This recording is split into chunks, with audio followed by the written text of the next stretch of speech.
Assalamualaikum warahmatullahi wabarakatuh. A'udzu billahi minasyaitonir rajim. Bismillahirrahmanirrahim. Alhamdulillahirabbil alamin wal 'aqibatu lil muttaqin wala 'udwana illa 'alal zalimin. Asyhadu an la ilaha illallah wa asyhadu anna Muhammadan 'abduhu wa rasuluh. Allahumma shalli 'ala sayyidina Muhammad wa 'ala ali sayyidina Muhammad. Alhamdulillahirrabbilalamin. Hari ini kita akan belajar bersama mengenai isi kandungan dan asbabun nuzul dari surah Al-Mu'awwidzatain, yaitu dua surat perlindungan yang sudah kita kenal, yaitu surat An-Nas dan surah Al-Falaq. Baiklah, saya akan memulainya dari surah An-Nas. Surah An-Nas adalah surah yang paling terakhir sekali dalam Al-Quran, yaitu urutan ke-114 dalam Al-Quran. Surah An-Nas ini terdiri dari 6 ayat.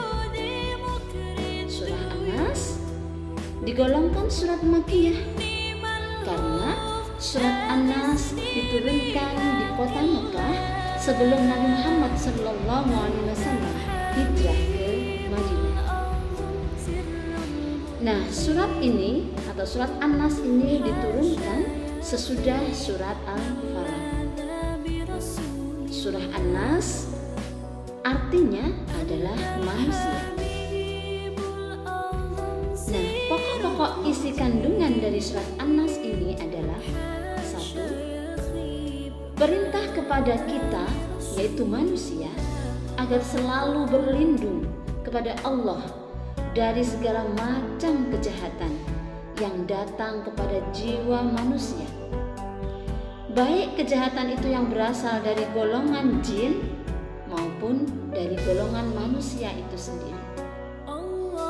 Yang kedua, Allah adalah Raja yang menguasai seluruh alam dan segala isinya, di antaranya manusia dan lain sebagainya, hewan, tumbuhan, dan segala macam isi yang ada di alam semesta ini adalah dalam kekuasaan Allah Subhanahu wa Ta'ala. Yang ketiga, Allah adalah Tuhan yang Maha Perkasa, Zat yang wajib dimintai pertolongan dan perlindungan. Manusia dilarang meminta pertolongan kepada berhala, pohon besar, batu besar, karena hal itu termasuk perbuatan syirik, dan orang yang berbuat syirik disebut musyrik, yaitu orang yang menyekutukan Allah Subhanahu wa Ta'ala. Perbuatan musyrik termasuk dosa besar yang tidak diampuni oleh Allah Subhanahu wa Ta'ala. Kalau kita rajin membaca surat An-Nas, maka insya Allah akan dilindungi oleh Allah Subhanahu wa Ta'ala dari segala kejahatan, baik yang ditimbulkan oleh gangguan jin maupun dari kejahatan yang ditimbulkan dari manusia atau yang lainnya. Selanjutnya, yang kelima, jika kita diganggu oleh orang lain atau dijahati oleh orang lain, maka kita tidak boleh membalas kejahatan itu dengan kejahatan lain lagi. Kalau kita membalasnya dengan kejahatan yang sama atau kejahatan yang lebih buruk lagi, tentu kita termasuk orang yang lebih buruk daripada orang yang berbuat jahat kepada kita. Na'udzubillah min dzalik. Maka kita harus minta perlindungan kepada Allah Subhanahu wa Ta'ala. Di samping itu, kita dianjurkan mendoakan semoga orang yang berbuat jahat kepada kita diberikan kesadaran atau hidayah oleh Allah Subhanahu wa Ta'ala. Nah, itu tadi beberapa isi kandungan yang bisa kita petik dari surat An-Nas yang kita pelajari hari ini. Selanjutnya kita beralih ke isi kandungan dari surah Al-Falaq. Surah Al-Falaq ini terdiri dari 5 ayat. Surah Al-Falaq ini adalah urutan ke-113 dalam Al-Quran. Nah, Al-Falaq ini sendiri artinya adalah waktu subuh, dan digolongkan juga ke dalam surah Makkiyah karena diturunkan di kota Mekah sebelum Nabi Muhammad SAW hijrah ke kota Madinah. Dalam surat Al-Falaq ini berisi perintah kepada kita agar selalu berlindung kepada Allah Subhanahu wa taala, Tuhan yang menguasai waktu subuh atau waktu malam ketika sudah gelap gulita. Berlindung kepada Allah Subhanahu wa taala dari segala macam kejahatan orang-orang yang jahat, seperti orang yang hasud. Hasud itu adalah orang yang dengki, orang yang pendengki. Dengki itu orang yang awalnya iri tetapi sampai ingin merusak kebahagiaan orang lain, sampai ingin menghancurkan kebahagiaan orang lain. Ini namanya hasud, orang yang dengki. Nauzubillah min dzalik. Ini sangat jahat sekali, melebihi sifat iri. Kalau iri hanya sekedar ingin melihat kekayaan orang lain, ingin melihat kebahagiaan orang lain, ingin. Tetapi kalau dengki, ini sampai ingin merusak kebahagiaan orang lain. Nauzubillah min dzalik. Orang yang dengki itu adalah orang yang suka melihat orang lain itu susah atau sedih, yang tidak suka melihat kesenangan dan kenikmatan yang dimiliki oleh orang lain. Nah, surah An-Nas dan surat Al-Falaq adalah 2 surah yang disebut sebagai surah Al-Mu'awwidhatain. Artinya 2 surah yang berisi meminta perlindungan kepada Allah Subhanahu wa taala dari segala kejahatan. Surah ini sangat andalan. Surah yang bisa melindungi kita dari segala macam kejahatan, entah itu dari barang-barang gaib, entah itu dari barang-barang yang kasat mata atau yang terlihat mata, yaitu manusia yang jahat, atau dari hewan-hewan yang berbahaya atau makhluk lain yang berbahaya bagi kita. Ini sangat andalan sekali untuk perlindungan kita. Nah, mungkin saat ini juga virus corona itu adalah makhluk Allah yang tidak kasat mata, tetapi benar adanya. Maka surat Al-Mu'awwidhatain ini bisa menjadi perlindungan kita, tameng kita untuk melindungi diri kita dari segala mara bahaya, entah itu penyakit manusia, jin maupun yang lain sebagainya.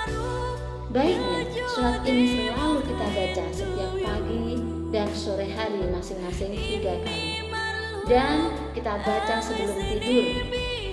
Selalu diistiqomahkan. Insya Allah kita selalu dalam penjagaan Allah Subhanahu wa taala. Baiklah, selanjutnya materi kita adalah tentang asbabun nuzul dari surat An-Nas dan Al-Falaq. Mari kita simak baik-baik penjelasan berikut ini. Kisah asbabun nuzul surat Al-Falaq dan surat An-Nas.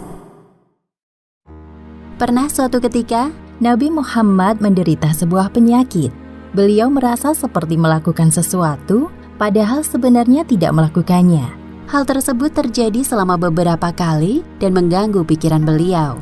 Rasulullah pun terus berdoa kepada Allah Subhanahu wa taala minta disembuhkan. Kemudian Allah Subhanahu wa taala menjawab doa beliau melalui kedatangan 2 malaikat yang menyamar menjadi manusia. Malaikat pertama duduk di dekat kepala Nabi, dan malaikat kedua duduk di dekat kaki Nabi, dan terjadilah percakapan antara 2 malaikat tersebut. Malaikat yang berada di dekat kaki Nabi bertanya kepada temannya, "Apa yang terjadi kepadanya?" Malaikat yang berada di dekat kepala Nabi menjawab, Rasulullah terkena sihir.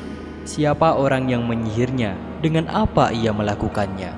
Seorang bernama Labid bin Al-A'sam telah menyihir Rasulullah dengan sihir dan rambut yang rontok serta mayang kurma jantan.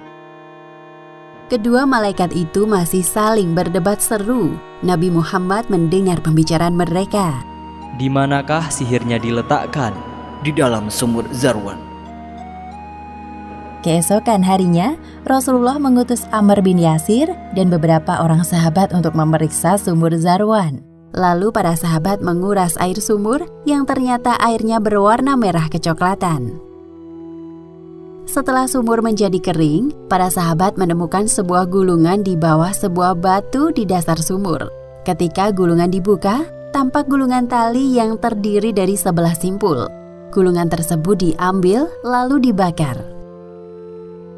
Berkenaan dengan peristiwa ini, Allah Subhanahu wa Ta'ala menurunkan surat Al-Falaq ayat 1 hingga 5 dan surat An-Nas ayat 1 hingga 6. Malaikat Jibril turun dari langit menyuruh Nabi Muhammad untuk membaca kedua surat yang jika ayatnya digabung jumlahnya 11 ayat. Tiap ayat yang dibaca maka terurailah satu simpul dari tali di dalam gulungan tersebut. Bismillahirrahmanirrahim. Qul a'udzu birabbil falaq min syarri ma khalaq wa min syarri ghasiqin idza waqab wa min syarri nafatsati fil 'uqad wa min syarri hasidin idza hasad. Yang artinya, katakanlah, aku berlindung kepada Tuhan yang menguasai subuh, dari kejahatan makhluknya, dan dari kejahatan malam apabila telah gelap gulita, dan dari kejahatan wanita-wanita tukang sihir yang menghembus pada buhul-buhul, dan dari kejahatan orang yang dengki apabila ia dengki. Bismillahirrahmanirrahim. Qul a'udzu birabbin nas, malikin nas, ilahin nas, min syarril waswasil khannas, alladzi yuwaswisu fi sudurin nas, minal jinnati wan nas. Yang artinya, katakanlah, aku berlindung kepada Tuhan manusia, Raja manusia, sesembahan manusia, dari kejahatan bisikan syaitan yang bisa bersembunyi, yang membisikkan kejahatan ke dalam dada manusia, dari jin dan manusia. Surat Al-Falaq artinya waktu subuh, sedangkan surat An-Nas artinya manusia. Diambil dari kata An-Nas yang telah disebutkan beberapa kali dalam ayat. Hubungan kedua surat ini adalah anjuran untuk menyerahkan perlindungan diri dari segala kejahatan makhluknya hanya kepada Allah semata. Setelah Rasulullah sembuh, beliau mencari tahu tentang siapa orang yang telah menyihirnya. Dialah Labid bin Al-A'sam, adalah tukang sihir yang berasal dari Bani Zuraik. Ia telah bersekutu dengan para pemimpin Yahudi yang memintanya menyihir Rasulullah. Wahai Labid, kami telah gagal menyihir Muhammad. Maka dari itu, kami mohon kepadamu untuk menyihir Muhammad sampai ia kesakitan. Hanya engkau harapan terbesar kami. Mereka menjanjikan upah senilai 3 dinar. Labid yang tergiur dengan upah tersebut setuju untuk menyihir Rasulullah. Labid menjawab permintaan mereka dengan semangat. "Aku terima penawaran dari kalian." Kemudian, Labid menyuruh seorang anak kecil untuk membantu pekerjaan Rasulullah.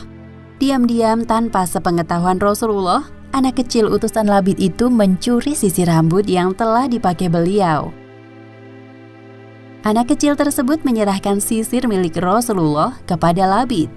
Dengan sisir itulah, Labid menggunakan helaian rambut Rasulullah yang tertinggal untuk menyihir beliau. Demikianlah kisah di balik asal-usul turunnya surat Al-Falaq dan surat An-Nas.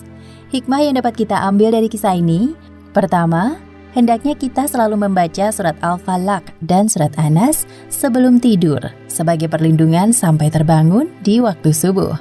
Kedua, perbanyaklah membaca kedua surat ini agar terhindar dari godaan syaitan, pengaruh jahat ataupun sihir. Namun jangan khawatir karena sihir hanya akan bekerja dengan izin dari Allah Subhanahu wa Ta'ala. Wallahu a'lam bishawab. Demikianlah materi kita kali ini, yaitu tentang isi kandungan dan asbabun nuzul dari surat An-Nas dan Al-Falaq atau surat Al-Mu'awwidhatain. Semoga bermanfaat. Baiklah, selanjutnya kita uji kemampuan kalian. Kalian jawab pertanyaan yang ada di bawah ini dengan jawaban yang benar. Kemudian kalian tuliskan jawabannya di buku tulis Al-Quran Hadis kalian. Jangan lupa diberikan identitas lengkap ya sayang. Kemudian foto dan kirimkan ke nomor WA Japri Bu Ida. Terima kasih anak-anak. Selamat belajar. Semoga mendapatkan ilmu yang barakah manfaat. Wallahul muwaffiq ila aqwamit thoriq. Wassalamualaikum warahmatullahi wabarakatuh.